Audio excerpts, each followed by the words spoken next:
Welcome class. आज के हमारे लेक्चर के अंदर हम ब्लड के हवाले से आप लोगों के साथ शेयर करेंगे ब्लड क्या चीज़ है। ब्लड जो है वो कनेक्टिव टिश्यू की एक फॉर्म है, फ्लूइड ऑफ लाइफ है, फ्लूइड ऑफ ग्रोथ है और फ्लूइड ऑफ हेल्थ है। इसके जो अगर हम इसकी फिजिकल अपीयरेंस देखते हैं तो थिकर देन वाटर है। 8% आपकी टोटल बॉडी का वेट होता है, जिसमें मेल्स और फीमेल में थोड़ा सा डिफरेंस है। टेम्परेचर इसका ऑलमोस्ट 37 डिग्री है। बेसिक फंक्शन रेस्पिरेटरी में कार्बन डाइऑक्साइड ऑक्सीजन के तौर पे, न्यूट्रिशन है, एक्सक्रीटरी फंक्शन है, किडनी से रिलेट करेगा, और प्रोटेक्टिव में आपके पास white blood cell, antibodies, antitoxins का फंक्शन।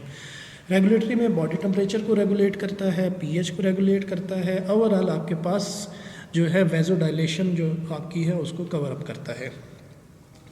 अगर हम इसकी प्लाज्मा की बात करते हैं तो 45% सेल है, 55% प्लाज्मा है। इरेथ्रोसाइट, ल्यूकोसाइट, थ्रोम्बोसाइट जो कि आसान अल्फाज में आरबीसी, डब्ल्यूबीसी और प्लेटलेट हैं। ये अगर हम डायग्रामेटिकली इसकी बात करते हैं तो कुछ इस तरह से हमारे पास मुख्तलिफ न्यूट्रोफिल, लिम्फोसाइट्स, मोनोसाइट्स, इओसिनोफिल्स जो ब्लड की टाइप्स हैं उनकी परसेंटेज है।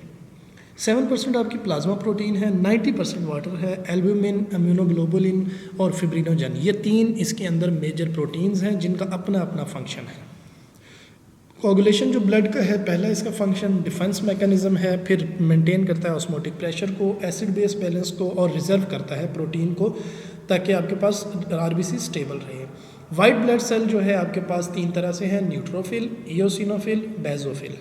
फिर आपके पास प्लेटलेट है जो कि स्पेशल सेल फ्रेगमेंट है, और इसका जो मेजर फंक्शन है वो आपके पास ब्लड कोगुलेशन है। ये ऑक्सी हीमोग्लोबिन, कार्बोक्सी, इंशाल्लाह ये नेक्स्ट लेक्चर में आप लोगों के ऊपर हीमोग्लोबिन के ऊपर आपसे डिटेल ओवरव्यू शेयर किया जाएगा कि हीमोग्लोबिन क्या चीज़ है। फर्स्ट लाइन ऑफ डिफेंस है आपके पास माइक्रो ऑर्गेनिज्म के अगेंस्ट, किलर मशीन है हमारी बॉडी की, और सिक्रीट करता है प्लेटलेट एग्रीगेशन फैक्टर। 3 मेजर इसके फंक्शन आपके पास ब्लड के ये 3 हैं। इओसिनोफिल की अगर हम बात करें तो ये वर्म को और ट्यूमर सेल्स को डिस्ट्रॉय करने के लिए काम आता है। इओसिनोफिल नर्व फाइबर्स को भी उसमें कवर अप करता है। इसके बाद बेजोफिल का जो है वो हमारा एक्यूट हाइपर सेंसिटिविटी एलर्जी का जो है उसके साथ है। हेपरिन आपके पास ब्लड क्लॉटिंग को प्रिवेंट करता है, और प्रोटीएज एंजाइम जो है वो इन्फ्लेमेशन करता है। Blood clotting, clot retraction, defence mechanism, haemostasis, repair और रप्चर जो ब्लड की वेसल है उसको ये कवर करना इओसिनोफिल का फंक्शन है। इसके बाद कार्बन डाइऑक्साइड और ऑक्सीजन जो हमारी बॉडी का एक मेजर हमारा रेस्पिरेशन का मैकेनिज्म है उसको भी टोटली ब्लड के ऊपर हमारी बॉडी का डिपेंड करता है।